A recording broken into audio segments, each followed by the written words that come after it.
Selamat sahabat-sahabat sekalian. God is good. All the time. Satu sukacita bagi kami untuk bersama-sama dengan saudara-saudara sekalian berbakti di tempat ini. Ya. Terima kasih untuk hadiahnya. Belum khotbah dapat hadiah lagi. Baik.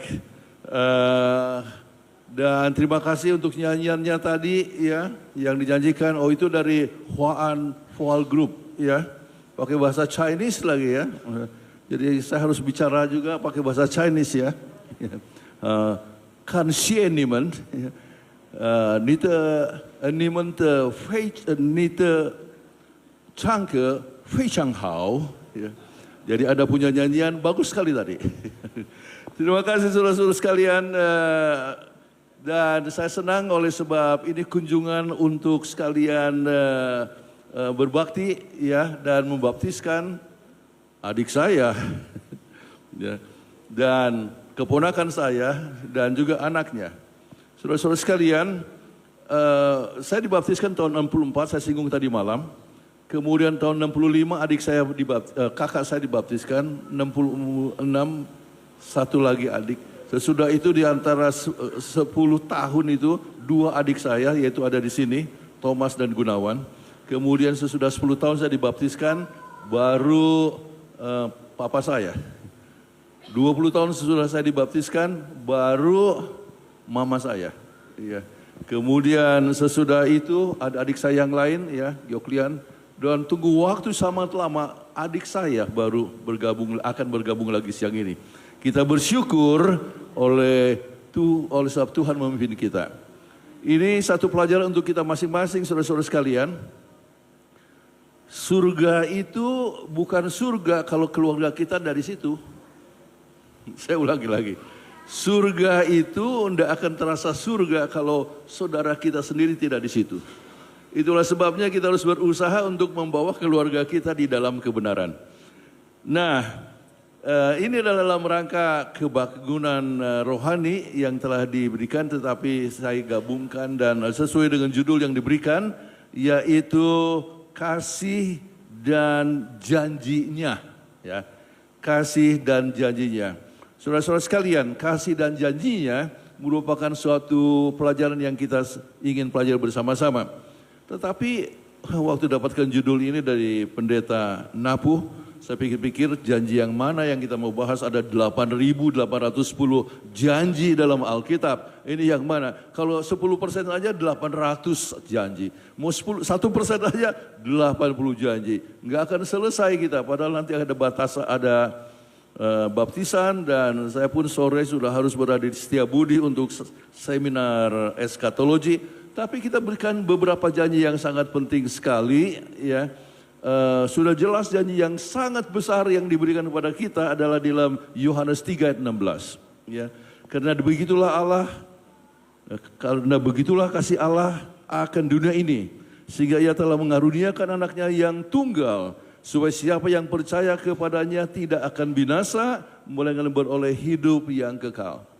Saudara-saudara sekalian, ini janji yang sangat luar biasa dan sudah terpenuhi dan mempunyai satu undangan kepada kita untuk percaya kepadanya, dan janjinya ialah bahwa kalau kita percaya kepadanya maka kita akan mendapatkan keselamatan, kita akan mendapatkan hidup yang kekal. Ya, hidup yang kekal, dan hidup kekal adalah lama sekali saudara-saudara. Ya, hidup di dunia ini kan sementara ya. Paling-paling ya saya sudah mau 80 tahun ini ya. Kemudian 10 tahun lagi 90, atau itu dokter saya katakan saya bisa hidup sampai 95 katanya. Tetapi kan eksiden bisa datang kapan saja. Tapi hitunglah sampai 100, itu kan masih sementara. Dibayangkan hidup kekal selama-lamanya. Berapa lama ini selama-lamanya? Ya, forever is a long, long time. Okay. Saudara-saudara sekalian, itulah janji Tuhan kepada kita masing-masing. Kemudian janji Tuhan juga adalah, ya, jika kita mengaku dosa kita, maka Ia adalah setia dan adil sehingga Ia dapat mengampuni segala dosa kita dan menyucikan kita dari segala kejahatan. Kalau kita mengaku dan datang kepadanya, ingat dosa yang tak diampuni adalah dosa yang tidak diakui. Ya. Jadi kalau kita mengakui dosa kita, Tuhan itu akan ampuni sedosa kita. Tidak peduli berapa banyak dosa yang kita telah buat. Ya. Penjahat bagaimana sekalipun bisa Tuhan ampuni ya kalau kita datang kepada Tuhan. Ini janji Tuhan. Kemudian janji yang lain, damai sejahtera ku berikan kepadamu, damai sejahtera ku berikan kepadamu. Apa yang kuberikan tidak seperti yang diberikan oleh dunia ini. Saudara-saudara sekalian, jangan dalam Yohanes pasal 13 ini 14 ayat 27 jelas sekali bahwa kita akan mendapatkan damai. Damai yang diberikan ini bukan seperti yang diberikan oleh dunia ini. Kalau orang-orang Romawi ya yang memegang kekuasaan waktu Yesus hidup ya, itu perdamaian Roma, Pax Romana. Apa ini maksud dengan Pax Romana? Kalau semua musuh sudah dikalahkan, barulah damai. Tetapi kita lain, damai Yesus itu luar biasa. Pada saat gelombang menimpa, pada saat hujan lebat datang, pada saat ombak mengamuk, ya Yesus tidur dengan tenang. Ya, itulah damai Yesus. Kita bisa memiliki damai. Damai Yesus walaupun banyak kritik yang datang, banyak aniaya yang datang, banyak sekali tantangan yang kita hadapi, banyak masalah ekonomi rumah tangga ataupun apa saja, maka kita boleh memiliki damai Tuhan. Kalau kita ya menerima akan Yesus Kristus dengan sepenuh hati. Kemudian janji yang lain, jikalau kamu tahu semua ini berbahagialah kamu jikalau kamu melakukannya. Janji kepada kita diberikan kalau kita melakukan kehendak Allah. Ini secara konteks adalah tentang perjamuan kudus. Tetapi bukan hanya perjamuan kudus. Kebahagiaan kita akan peroleh jikalau kita melakukan kehendak Tuhan. Kenapa? Kita merasa lega ya. Kita ini adalah anak daripada pencipta. Dan kita boleh mempunyai sukacita yang luar biasa ya. Kalau kita boleh melakukan kehendak Tuhan. Oke, kemudian bukan hanya itu. Kepada mereka akan dibaptis, ingat sekali ya, kami adalah saksi dari segala sesuatu itu. Dan kami dan Roh Kudus yang dikaruniakan Allah kepada semua orang yang mentaati Dia. Kalau kita mentaati Dia, kita mendapatkan kuasa Roh Kudus. Mereka yang terima baptisan dan kita banyak yang sudah dibaptiskan, terima Roh Kudus dan kita boleh mempunyai kuasa untuk menurut akan hukum Allah. Kita mempunyai kuasa untuk menurut kehendak Allah. Kita mempunyai kuasa untuk bersaksi bagi Tuhan. Sebab itu ada janji yang lain. Bertobatlah dan hendaklah masing-masing memberi dirimu dibaptiskan dalam nama Yesus Kristus untuk pengampunan dosamu. Maka kamu akan menerima Roh Kudus. Ya, kita dibebaskan daripada segala dosa, tidak perlu punya perasaan bersalah, mempunyai karunia Roh Kudus. Ya. Bukan hanya itu, janji yang lain, jikalau kamu sungguh-sungguh mendengar suara Tuhan Allahmu dan melakukan apa yang benar di matanya dan memasang telingamu kepada perintah-perintahnya dan tetap mengikuti segala ketetapannya, maka aku tidak akan menempahkan kepadamu penyakit manapun yang kutimpakan kepada orang Mesir, sebab aku Tuhan yang menyembuhkan kau. Ini hal yang luar biasa. Kira-kira penyakit apa yang menimpa orang Mesir? Waktu dibuat penelitian di London, saudara-saudara, itu mumi-mumi, ribuan mumi yang diperiksa. Apa penyakit yang menyebabkan kematian para Firaun, orang-orang Mesir? Mereka dapatkan arteriosklerosis, penyakit jantung. Ya, mereka dapatkan juga oleh sebab ya bukan hanya penyempitan pembuluh darah, tetapi mereka dapatkan kanker, berbagai macam penyakit yang menjadi penyakit modern sekarang ini.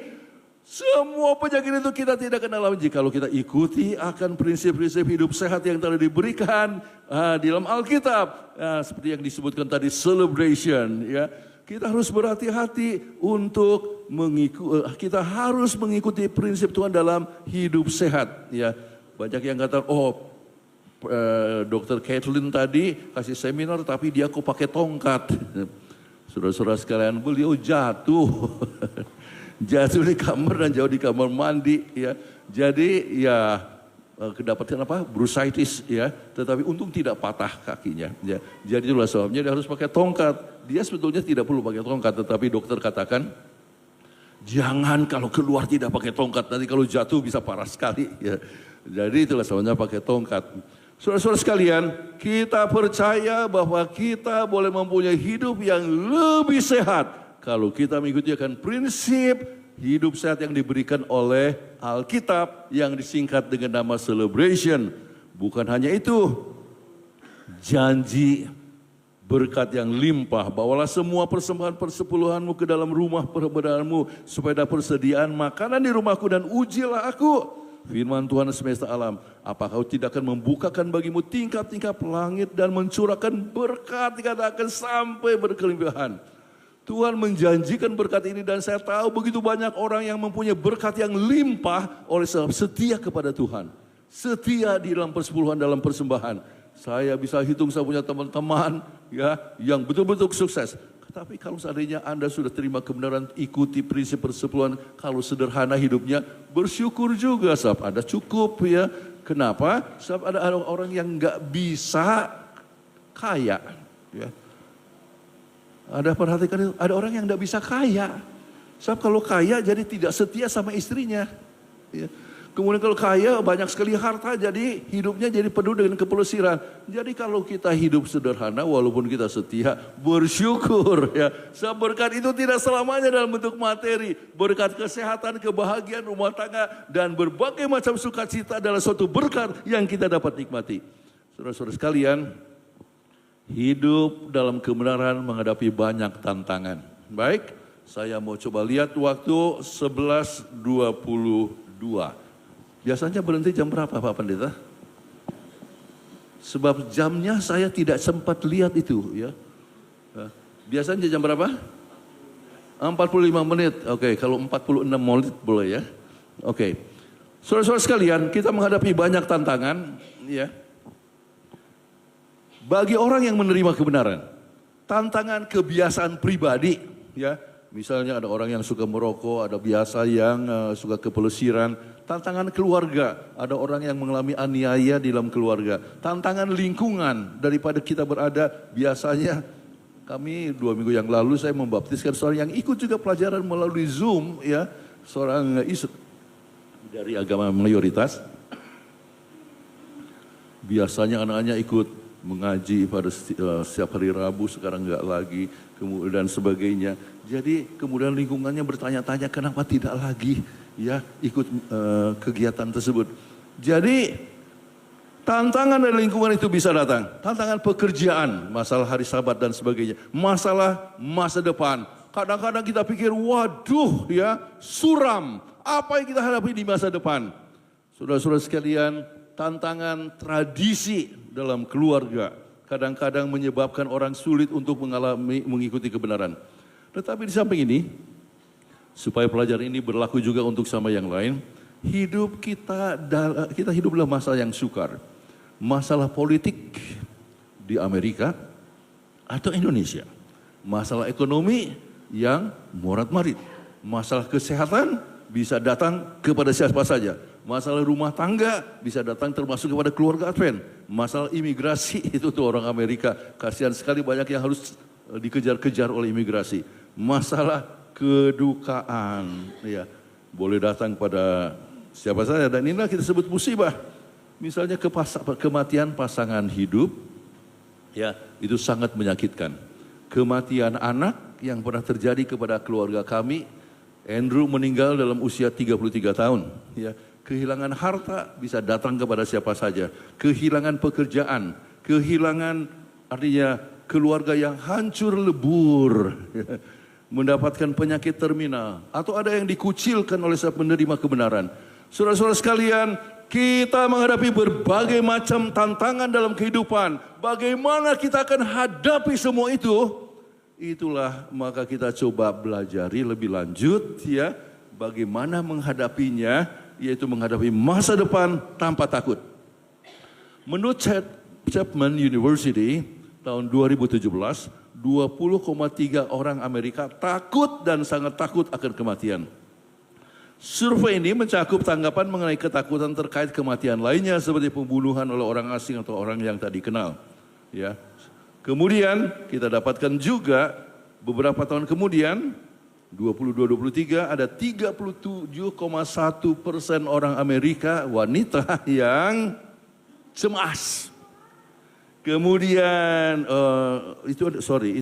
kemudian 29,9 pria tingkat kecemasannya tinggi. Ya, terima kasih. Wah, ini baik hati sekali jemaat Faan. Terima kasih. Ya. Nah, menurut statistik dunia,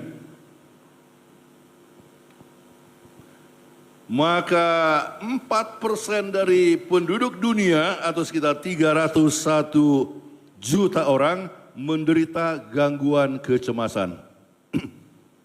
Gangguan kecemasan merupakan gangguan mental yang paling umum ya terjadi ya di mana-mana. Ini berbicara statistik dunia. Nah, tetapi ternyata banyak kecemasan yang tidak berguna. Beberapa tahun yang lalu saya dapatkan statistik ini. 40% dari kecemasan itu tidak pernah terjadi. 30% tentang keputusan lama yang tidak dapat Anda ubah. 12% tentang kritik terhadap Anda yang sebagian besar adalah tidak benar. 10% tentang kesehatan Anda yang lebih buruk kalau Anda cemas. Kemudian hanya 8% kecemasan yang sah. Sebab kita hidup dalam dunia yang banyak masalah, maka maklum kalau ada kecemasan. Tapi hanya 8%. 92% dari kecemasan itu tidak berguna. Kalau begitu, kenapa cemas, saudara-saudara? Ya. Sebab kalau cemas ada hubungannya dengan penyakit, ya, tekanan darah tinggi, stroke, nyeri dada, detak jantung yang tidak teratur atau sesak nafas ataupun sebagainya. Kalau begitu, marilah kita hindarkan kecemasan dan bagaimana kita bisa terima janji Tuhan. Janjinya memberikan keberanian menghadapi hari esok tanpa takut. Nah, untuk itu bagaimana caranya? Kita harus hadapi masa depan tanpa takut.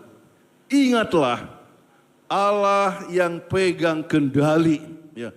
God is in control. Ya. Mengenal akan nama Allah. Nah, kalau gitu kita sama-sama melihat akan nama Allah. Yang pertama adalah Elohim, dia adalah pencipta. Tidakkah kau tahu dan tidakkah kau dengar Tuhan ialah Allah kekal yang menciptakan bumi dari ujung ke ujung dan tidak menjadi lelah dan tidak menjadi lesu, tidak terduga pengertiannya. Saudara-saudara sekalian, Allah ya yang kekal, dia adalah pencipta. Kalau begitu kita menyembah pencipta. Kalau kita menyembah pencipta dan kita ciptaannya, kenapa takut? Kita siap menghadapi hari esok tanpa takut. Yang kedua, El Roy, ya nama Allah. Allah yang melihat aku. Ini pengalaman daripada Hagar dalam Kejadian 16 ayat 13. Kemudian Hagar menamai Tuhan yang telah berfirman kepadanya itu dengan bersebutan, Engkaulah El Roy, ya. Sebab katanya, bukankah di sini kulihat dia yang telah melihat aku, Allah yang melihat. Saudara-saudara sekalian, apakah Anda menyadari Allah melihat Anda? Pada saat Anda susah, tidak ada uang, apakah Anda ingat Tuhan Allah melihat Anda? Pada saat Anda sakit, menderita suatu penyakit, apakah Anda menyadari Allah melihat Anda? Jadi kalau Anda menyadari Allah itu adalah Allah yang melihat Anda, sama seperti Allah melihat akan Hagar, maka kita boleh berkata, tidak perlu takut dengan apapun, sebab kita punya Allah yang melihat keadaan kita masing-masing. Ya, nothing to worry about. Ya, tidak ada sesuatu yang kita khawatirkan. Nama Allah yang lain disebut El Shaddai. Ya, the Lord Almighty, ya Tuhan Allah semesta, dengarkanlah doaku. Pasanglah telinga ya Allah Yakub, Allah yang berkuasa, penuh kuasa. Saudara-saudara, Allah kita adalah Allah yang berkuasa mengenal kita masing-masing dan Ia berkuasa dapat memutar masalah ya dalam waktu yang singkat. Tidak perlu kita takut apapun. Kemudian yang berikut adalah Yahweh Rofe, Allah yang menyembuhkan. Ini berbicara tentang pengalaman daripada Raja Hizkia ya, yang telah dan dikatakan oleh Yesaya kepadanya ya. Baiklah aku katakan kepada Hizkia raja umatku, beginilah firman Tuhan Allah Daud ya, Tuhan berkata kepada Yesaya, telah kudengar doamu dan telah kulihat air matamu, sesungguhnya aku akan menyembuhkan engkau dan pada hari yang ketiga engkau akan pergi ke rumah Tuhan. Jadi Tuhan itu adalah Tuhan yang bisa menyembuhkan, Rofe ya, Yahweh Rofe. Saudara-saudara sekalian, apakah Anda menderita suatu penyakit? Allah kita adalah Allah yang menyembuhkan. Apakah Anda mempunyai suatu derita yang dirasa tidak memungkinkan untuk sembuh sekalipun? Allah kita adalah Allah yang menyembuhkan. Sebab itu kita boleh bersatu dalam doa bersama-sama, mendukung satu sama lain supaya kita boleh melihat kuasa Tuhan dalam menyembuhkan akan kita. Kemudian Allah yang menyediakan, Yahweh Jireh, sering kita sebut Jehovah Jireh. Saudara-saudara sekalian, ternyata ini pengalaman daripada Abraham pada saat ia harus mengorbankan akan Ishak. Abraham menamai tempat itu Tuhan menyediakan, sebab ini adalah sampai sekarang dikatakan Allah di atas gunung Tuhan akan disediakan. Kejadian 22:14. Allah kita adalah Allah yang menyediakan, Yehovah Jireh. Saudara-saudara sekalian, apakah kadang-kadang Anda terbentur dengan keadaan di mana tidak ada makanan lagi untuk dimakan? Ya. Saya dalam pelayanan yang secara resmi bekerja 44 tahun kepada organisasi, tetapi sudah pensiun 11 tahun yang lalu, ya. Jadi pengalaman 55 tahun sebagai pendeta, sering saya dapatkan anggota yang tidak ada makanan untuk dimakan. Maka kita harus katakan, Yahweh Jireh, Allah yang menyediakan. Dan Tuhan bisa menunjukkan kuasanya secara ajaib. Ya dengannya melalui umat Tuhan. Kalau kita dapatkan seorang yang lapar, saudara-saudara sekalian, sebagai umat Tuhan kita tidak bisa tinggal diam. Harus menolong orang yang kekurangan. Sebab kita semua adalah perpanjangan tangan Tuhan.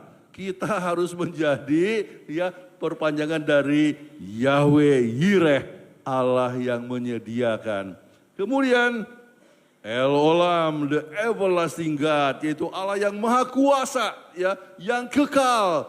Ia dulu, sekarang dan selamanya tetap sama, tidak perlu kita harus khawatirkan. Kemudian Yehovah Shalom, the Lord is peace. Tuhan itu damai. Tapi dalam terjemahannya dalam Kejadian, ini Hakim-Hakim 6 ayat 24. Lalu Gideon mendirikan mezbah di sana bagi Tuhan dan menamainya Tuhan itu keselamatan, atau Tuhan itu damai, ya sumber damai.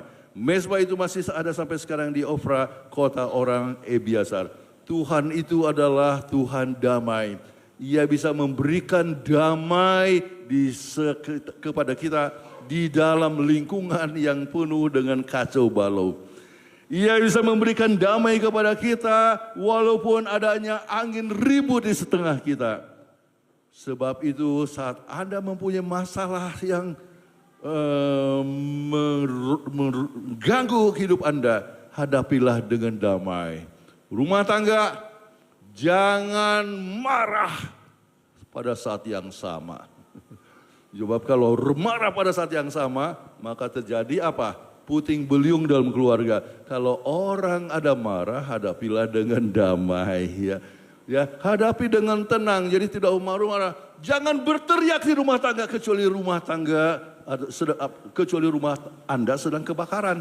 Kalau kebakaran ya terpaksa harus berteriak, bukan? Tetapi kalau dalam keadaan suasana yang baik ya kita hadapi dengan penuh damai. Baik. Jadi God is in control. Pertama, Allah yang meninggalkan. Dia adalah pencipta, dia adalah yang melihat aku, Allah yang maha kuasa, dia adalah pencipta. Dia adalah Allah yang menyembuhkan, Allah yang menyediakan dan Allah yang kekal dan ia adalah Allah sumber damai. Saudara-saudara sekalian, kita masuk kepada bagian kedua. Allah yang memberikan kekuatan per hari, one day at a time. Saudara-saudara sekalian yang akan dibaptiskan, ya, ingatlah Tuhan memberikan kita itu hari demi hari per hari. Ya, Dia selalu memberikan kekuatan untuk kapan? Hari ini. Makanya Yesus mengajarkan kepada kita, berikanlah kami pada hari ini makanan kami yang secukupnya. Janganlah khawatir hari esok. Kenapa? Banyak orang yang mengambil kebahagiaan hari ini oleh sebab takut hari esok. Jadi kekhawatiran hari esok mengambil kebahagiaan kita hari ini. Itu adalah hal yang tidak harus terjadi. One day at a time. Ya. Jadi apa yang kita harus buat? Berjalan dengan iman kapan? Hari ini. Ya. Mazmur 55 ayat 22. Serahkanlah khawatirmu kepada Tuhan, maka Ia akan memeliharakan engkau. 1 Petrus 5 ayat 7. Serahkanlah segala kekhawatiranmu kepadanya sebab Ialah yang memeliharakan kamu. Jadi serahkan, kita tidak perlu untuk khawatir. Ya. Kita hadapi dengan tenang sebab Tuhan kita adalah Tuhan yang memimpin kita. Kita sekarang bagian ketiga. Ya, setiap tantangan mengajak kita untuk berdoa. Kalau kita harus menghadapi tantangan, biarlah kita berdoa. Tantangan hidup adalah akar kekhawatiran kita yang menuntun kita kepada kepercayaan yang lebih dalam. Saat kita menghadapi tantangan ini, kita dituntun untuk berlutut dalam ketergantungan kepada Tuhan. Semua kita punya masalah, bukan? Biarlah kita berlutut dan berdoa. Filipi 4 ayat 6 dan 7. Janganlah hendakmu khawatir tentang apapun, tetapi nyatakanlah segala sesuatu keinginanmu kepada Allah dengan ucapan syukur. Ya, damai sejahtera Allah akan melampaui segala akal. Saudara-saudara sekalian, setiap tantangan hidup datang kepada kita, mengajak kita untuk berdoa kepada Tuhan, berlutut, menyerahkan segala sesuatu semua kepada Tuhan, maka kita akan dikuatkan.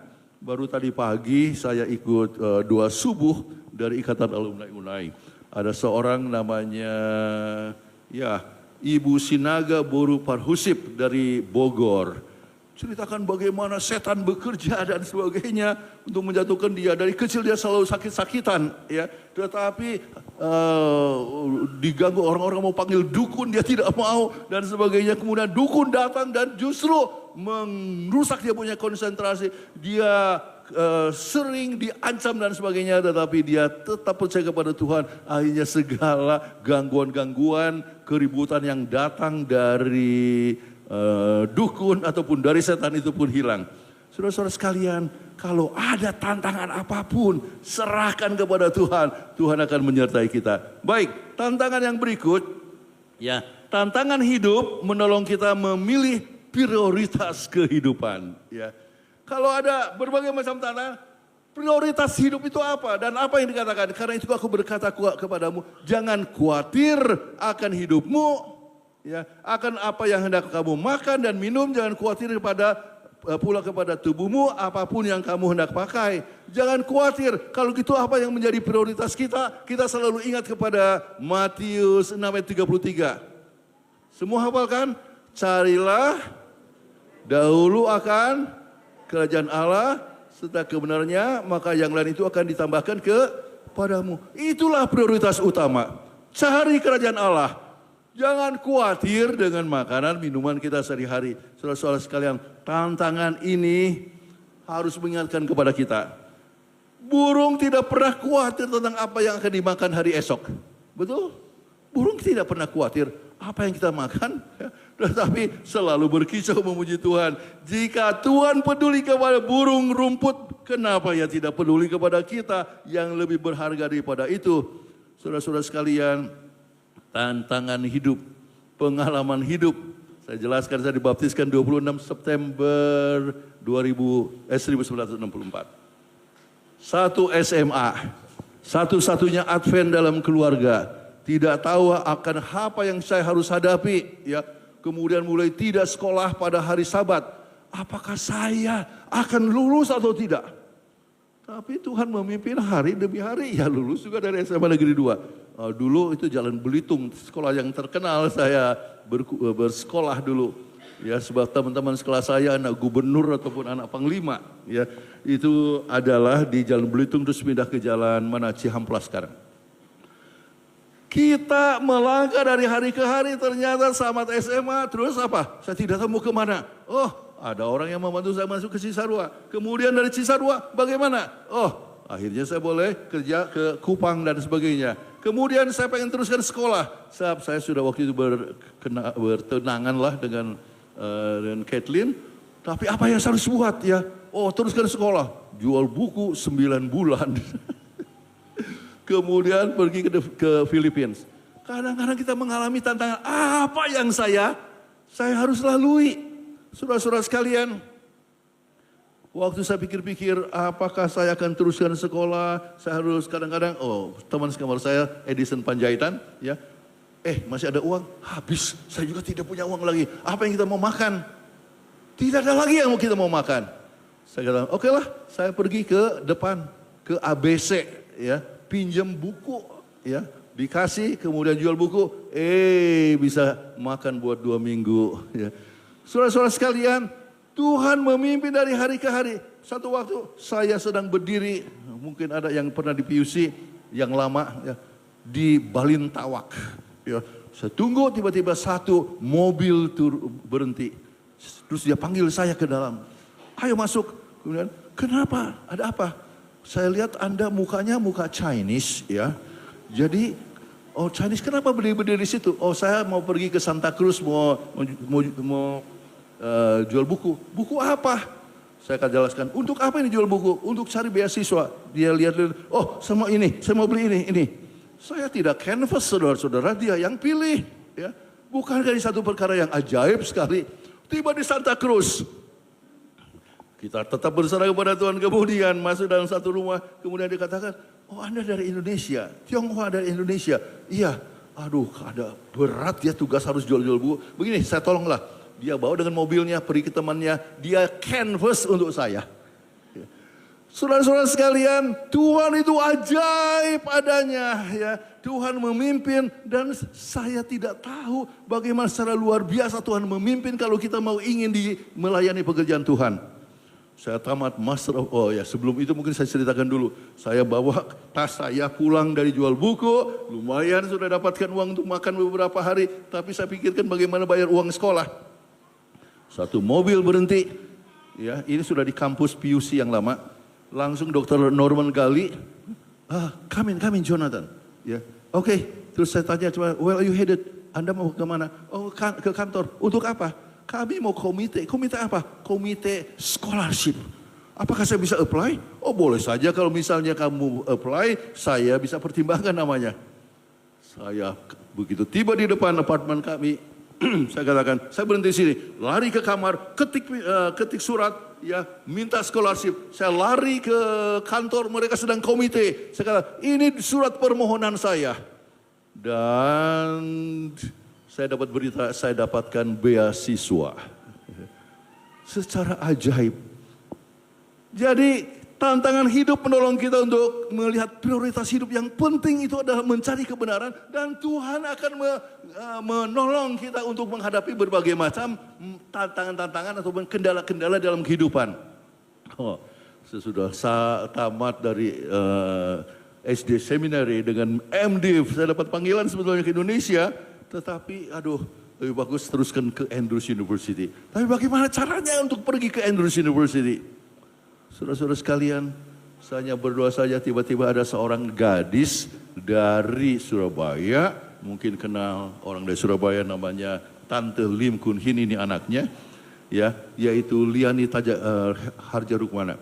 Liani katakan, Kokun, boleh antar saya ke airport, bandara? Boleh. Jadi kami naik jeepney, saudara-saudara, antar barangnya yang banyak, ya. Saya bawa. Kemudian sebelum tiba di bandara, dia katakan, Kokun boleh mampir di kantor poskan surat ini? Boleh. Jadi saya ambil suratnya, dan sebelum dipos, saya lihat dulu itu surat itu ditujukan kepada siapa? Dr. Paul Butcher, ya. Paul Orville Butcher. Beberapa lama kemudian Huntington Beach, California. Saya pikir siapa tahu dia siap bantu saya ke Amerika. Ini tidak kenal, saya berdua saja. Terus saya tulis surat kepadanya, Dr. Paul Butcher, saya baru tamat Master of Divinity dari Manila. Saya ingin teruskan sekolah ke Andrews University. Apakah Anda siap untuk membantu saya? Apa yang terjadi? 2 minggu kemudian ada surat.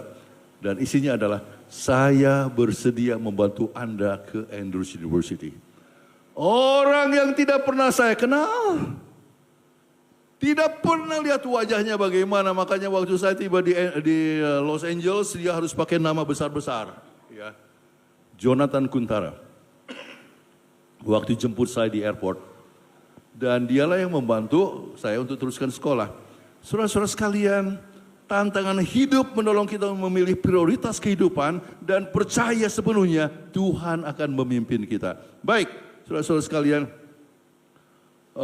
tantangan itu tidak pernah berhenti. Satu waktu sudah kerja di divisi, saya dapatkan bahwa tahun 1990 kami di divisi Timur Jauh, langsung ada pemotongan tenaga kerja. Dari 3 orang di Education Department menjadi 2. Kemudian terpilih adalah orang-orang yang besar, yaitu yang dukungan dari negaranya kuat, yaitu orang Amerika dan orang Jepang. Saya tidak cukup dapat dukungan, jadi saya tidak ada pekerjaan. Sesudah General Conference Session tahun 1990 di Indianapolis. Kemudian tapi Catherine terpilih kembali sebagai direktur kesehatan. Saya tidak. Jadi kami bingung ini, kembali ke Indonesia atau tinggal di Singapura. Jadi kami serahkan kepada Tuhan. Apa yang terjadi beberapa minggu kemudian, dapatkan telepon langsung daripada pendeta Dr. Edward. Apakah Anda bersedia untuk menjadi Associate Church Ministry Department, Associate Director? Oh, itu adalah bidang saya katakan. Jadi akhirnya 3 minggu saja langsung dapatkan pekerjaan baru, dan dari situlah akhirnya dipanggil Tuhan ke General Conference, ya, untuk bertugas 20 tahun di General Conference. Saudara-saudara sekalian, tantangan hidup kita menolong kita untuk pilih prioritas kehidupan, dan tidak usah khawatir, Tuhan akan memimpin hidup kita masing-masing. Ajakan untuk bersuka cita, ya.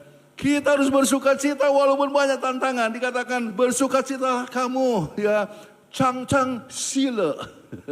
Oke, betul ya, Dokter Samuel. Chang sila, oke, pucu tau kau, ya, fanse xien, ya.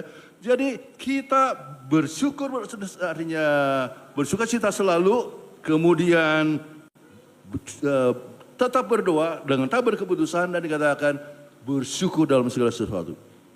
Bersuka cita selalu, ya, chang sila. Saudara-saudara sekalian, janganlah kami khawatir tentang apapun, ya, jangan khawatir akan apapun. Terus ingatkan, janji Tuhan akan pernyataannya. Ayat ini dibacakan tadi oleh pendeta Situmorang. Janganlah takut sebab aku menyertai engkau. Jangan bimbang, ya, sebab aku menyertaimu. Saudara-saudara, jangan takut, ya. Puyau haipa, in wei wo yuni tongcai. Bahasa Tiongkok Mandarin katakan, jangan takut sebab aku besertamu. Saudara-saudara, aku akan meneguhkan, bahkan akan menolong kau. Aku akan memegang kau dengan tangan kananku yang membawa kemenangan. Jangan takut walaupun banyak tantangan yang akan dihadapi bagi mereka yang akan dibaptiskan atau yang sudah lama dibaptiskan. Kenapa? Sebab sekalipun aku berjalan dalam lembah maut kekelaman, aku tidak takut bahaya. Sebab engkau besertaku, gadamu, tongkatmu, itulah yang menghibur aku. Tetap diajak untuk bersuka cita.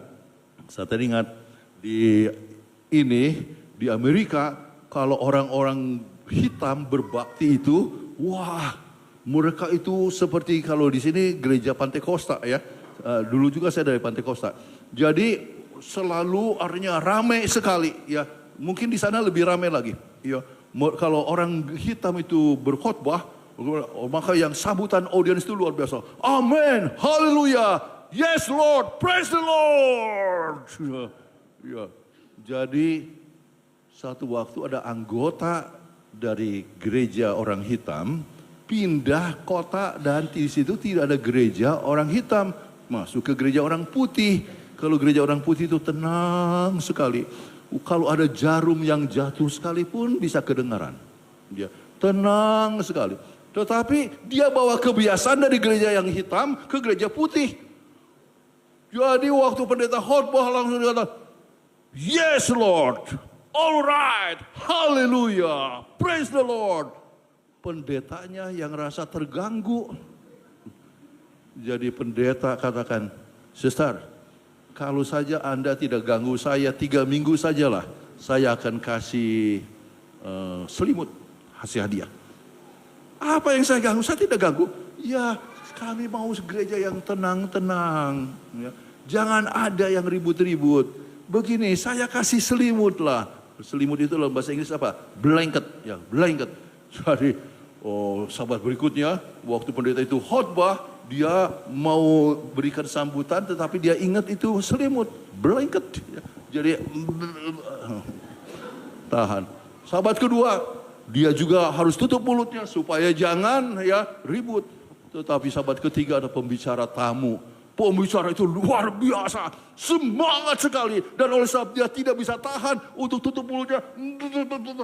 Akhirnya dia yang keluar adalah blanket or no blanket, praise the Lord. Dapat selimut atau tidak, puji Tuhan. Saudara-saudara sekalian, apakah boleh kita mempunyai sukacita ya? Oleh sebab kita punya Yesus, tidak usah takut apa-apa ya. Menghadapi segala sesuatu dengan sukacita. Baik, daripada takut masa depan, kita harus pikirkan masa depan di mana tidak ada ketakutan. Ya. Inilah janji daripada Tuhan kepada kita ya. Para murid-murid itu mereka ketakutan sebab mereka sudah tinggalkan pekerjaan mereka. Sekarang Yesus meninggalkan mereka. Tetapi Yesus memberikan janji. Kembali judulnya adalah janji. Janganlah gelisah hatimu. Percayalah kepada Allah, percaya juga kepadaku. Di rumah Bapakku banyak tempat kediaman. Jika tidak demikian, tentu aku mengatakan kepadamu, aku pergi ke situ untuk menyediakan tempat bagimu. Dan apabila aku telah pergi ke situ dan telah menyediakan tempat bagimu, aku akan datang kembali dan membawamu ke tempatku, supaya di tempat di mana aku berada, kamu berada. Saudara-saudara luar biasa. Tidak perlu takut, jangan gelisah. Tuhan menyediakan tempat kepada kita masing-masing. Tempat yang bagaimana?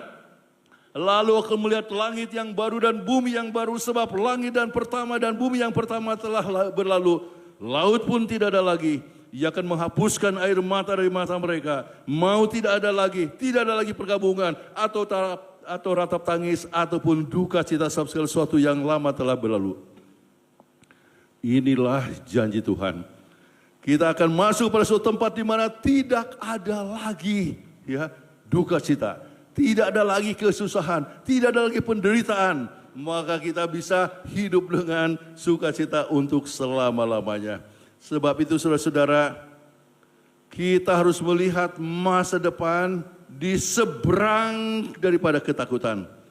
Lihatlah melampaui masalah-masalahmu. Lihatlah melampaui kesulitanmu. Jadi ketika kita khawatir tentang masa depan, kita tidak cukup jauh melihat ke masa depan. Kita harus melihat melampaui kekhawatiran kita, melampaui kesulitan, melampaui semua tantangan yang kita hadapi.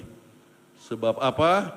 Janji Tuhan itu luar biasa. Ya, dalam hidup di masa depan, rahasia yang telah membuat kita kesal, mengecewakan kita, yang akan menjadi jelas. Kita akan melihat bahwa hal yang nampaknya doa yang tidak terjawab dan harapan yang mengecewakan telah menjadi berkat yang terbesar bagi kita. Kadang-kadang kita pikirkan, ya bagaimana ya? Bukankah kita berdoa setiap hari? Kita berdoakan anak cucu kita, tiba-tiba Andrew ya kecelakaan dan meninggal di tempat usia 33 tahun. Padahal dia itu giat di dalam kegiatan evangelisasi. Apakah Tuhan tidak tolong dia? Saudara-saudara sekalian, ayat ini menguatkan kita. Satu waktu kita akan lihat bahwa doa yang tak dijawab, tidak dijawab, kekecewaan kita yang alami, itu yang kenyataan mengecewakan menjadi berkat terbesar bagi kita. Kenapa? Ya, melalui kematian Andrew banyak sekali orang yang tertolong dengan adanya Andrew Kuntara Memorial Scholarship Funds. Melalui kematian Andrew, maka saya dapat ikut menguatkan orang yang mempunyai pengalaman yang sama kematian anak. Saudara-saudara sekalian, sebab itu apapun yang terjadi kepada kita, jangan salahkan Tuhan. Jangan salahkan akan keadaan, tetapi bergantunglah kepada Tuhan senantiasa. Ingat pimpinan Tuhan masa lalu. Ya. Kemudian Samuel mengambil sebuah batu dan mendirikan di antara Mesbah dan Yesana dan menamai Ebenhaizar, katanya, sampai di sini Tuhan menolong kita. Saudara-saudara sekalian, sampai di sini Tuhan menolong kita. Kalau begitu, kita harus selalu bergantung kepada Tuhan senantiasa walaupun banyak tantangan yang kita hadapi. Saudara-saudara sekalian, saya berikan sebuah ilustrasi. Tapi ilustrasi ini agak panjang, ya. Bagaimana Tuhan menolong kami, ya, dalam mendirikan panti asuhan. 21 tahun yang lalu, ya, kami dirikan panti asuhan yang pertama di Kota Medan. 3 bangunan, tapi waktu itu kami berpikir, bangun satu panti asuhan, apakah bisa kita maintain? Kita apakah bisa pertahankan itu? Sebab kita harus kasih makan tiap hari, kita harus kasih uang sekolah mereka, kemudian kita harus gaji dia punya kepala panti. Apa kita bisa pertahankan atau tidak? Jadi waktu kita mulai dengan panti asuhan Medan ini, kita berpikir demikian. Tetapi sesudah panti asuhan Medan, kami bisa dirikan panti asuhan Kupang. Sesudah itu kita bisa dirikan panti asuhan di Purwodadi, kemudian bisa dirikan panti asuhan di Ambon, kemudian di Singkawang. Kemudian kita punya panti asuhan di Semarang, kita punya panti asuhan juga di Bogor, ya. Kita punya panti asuhan di Alor. Sudah ada cukup panti asuhan di mana kami bisa membantu akan orang-orang yang tidak mampu. Baik, saya mau ceritakan 2 anak. Ya. Salah satu daripada anak ini, ya, namanya Nita. Nita, ia datang dari keluarga yang bapaknya dari Timor, ya, ibunya dari Nias kalau tidak salah, mengalami tantangan pekerjaan. Dia kehilangan pekerjaan. Akibatnya tidak bisa sewa rumah lagi. Ia dikeluarkan dari rumah kontrakan, pergi coba rumah family seberapa lama, pergi ke family lain, family yang lain. Akhirnya berakhir di kolong jembatan. Maka dalam keadaan di kolong jembatan, ya, maka mereka harus tidur di atas surat kabar. Kemudian dia katakan, Nita ini, saya tahu rasanya lapar sebab sering kami tidak makan sama sekali. Bagaimana dapatkan makanan? Kami harus cari-cari itu plastik kosong, ya, dijual. Akhirnya kami dapatkan makanan, kadang-kadang 1 kali 1 hari kami makan. Tetapi untung kami punya grup, punya kegiatan, yaitu memberikan Bible study setiap hari Minggu sore di satu gereja.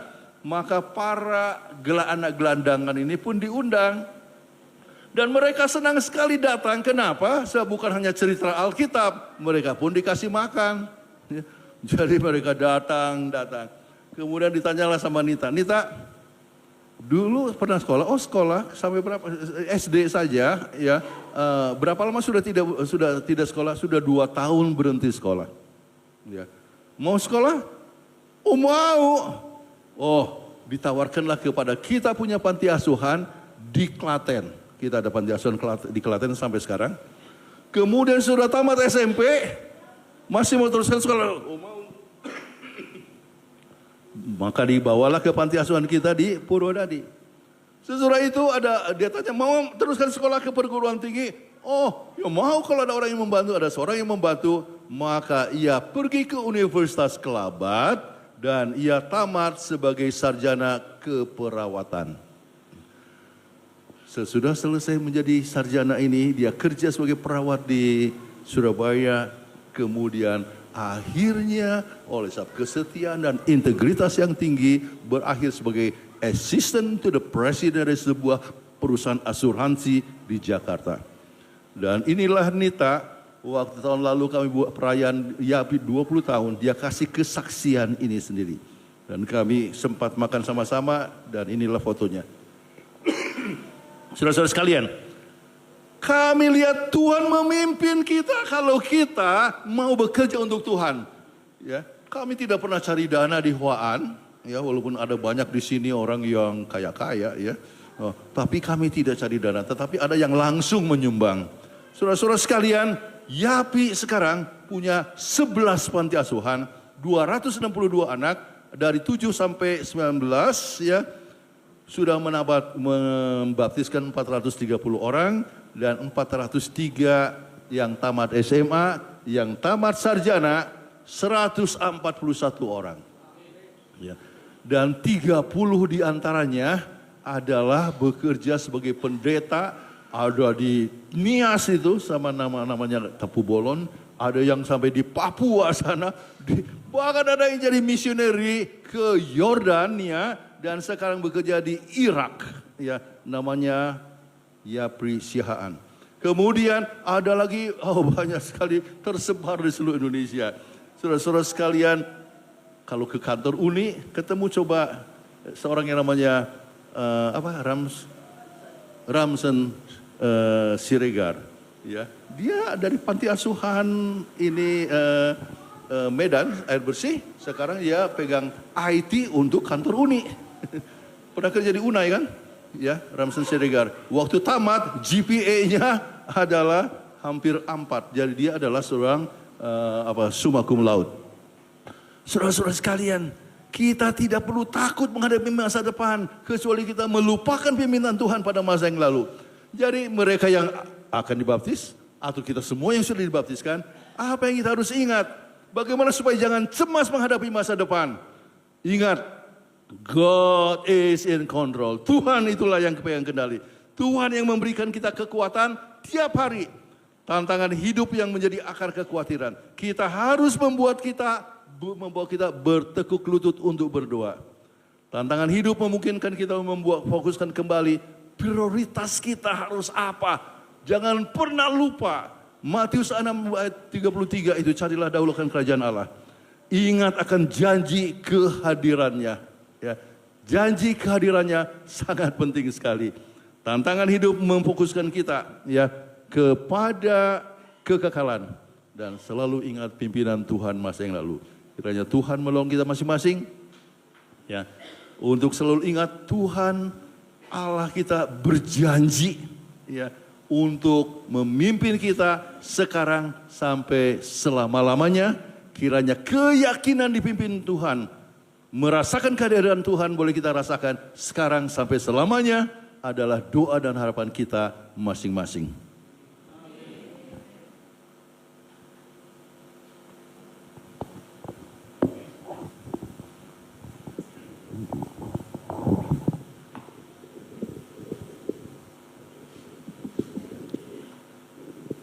Kita aminkan dan kita sambut firman Tuhan yang begitu luar biasa bagi kita pada siang hari ini. Dan kita akan menyanyikan lagu Sion nomor 40, Tuhan pimpinlah aku, sebagai lagu tutup. Sekaligus kita akan mengumpulkan persembahan.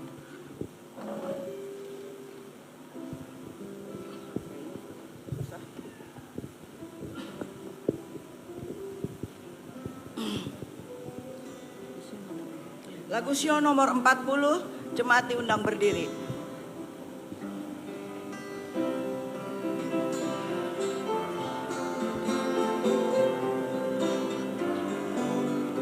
Sama-sama. Tuhan pimpinlah aku sampai ujung jalanku, sertamu aku selamat.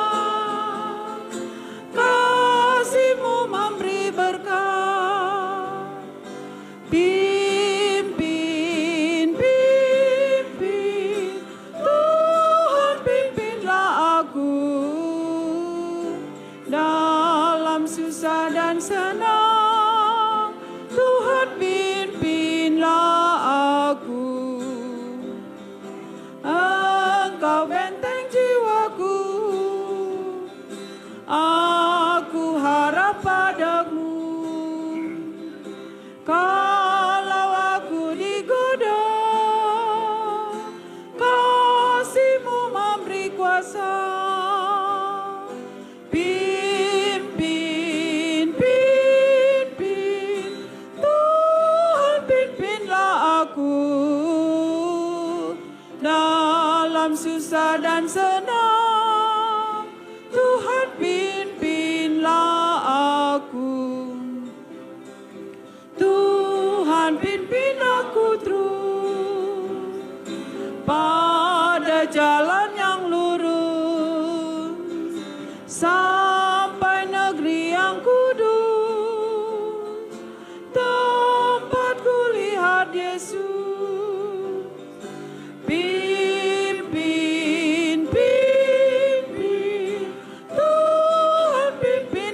aku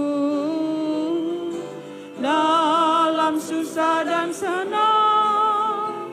Tuhan pimpinlah aku, Tuhan pimpinlah aku sampai ujung jalanku. Sertamu aku selamat, kasih-Mu memberi berkat. Pimpin, pimpin, Tuhan pimpinlah aku dalam susah dan senang. Tuhan pimpinlah aku. Bapa dalam surga, kami bersyukur ya Tuhan, oleh sebab kami mempunyai Tuhan yang menjadi pencipta kami, penebus kami, dan pemeliharaan kami sekalian. Kami bersyukur bahwa Tuhan yang memegang kendali. Dengan demikian, walaupun banyak tantangan hidup yang kami hadapi, tidak ada sesuatu yang kami harus cemaskan atau takutkan. Melainkan kami dapat berjalan bersama dengan Tuhan, menyerahkan hidup kami sepenuhnya kepadamu. Dan kami boleh tetap memiliki sukacita oleh sebab kehadiran Tuhan dan bersukacita dalam pelayanan. Tuhan boleh berkati akan semua jemaat yang bergabung sekarang ini. Berkati secara pribadi masing-masing dalam kesehatan, dalam pekerjaan, dalam rumah tangga, dalam dukungan kepada jemaat ataupun di masyarakat di mana mereka berada. Tuhan lindungi kami supaya kami boleh tetap memuliakan Tuhan dan juga menjadi berkat bagi sesama manusia. Saudara-saudara yang kekasih dalam Yesus, kiranya Tuhan memberkati engkau dan melindungi engkau. Kiranya Tuhan menyinari engkau dengan wajah-Nya dan memberikan kasih karunia. Kiranya Tuhan menghadapkan wajah-Nya kepadamu dan memberikan kepadamu damai sejahtera, sukacita, dan kebahagiaan sekarang sampai selama-lamanya. Demi nama Yesus kami berdoa. Amin. Ni ting tao mai cơ chúng xin tơ tao có Chúa man che xin turuni ten ni sawamanta sang minh ai qua rang jaga ansiri ini tung chan Amen.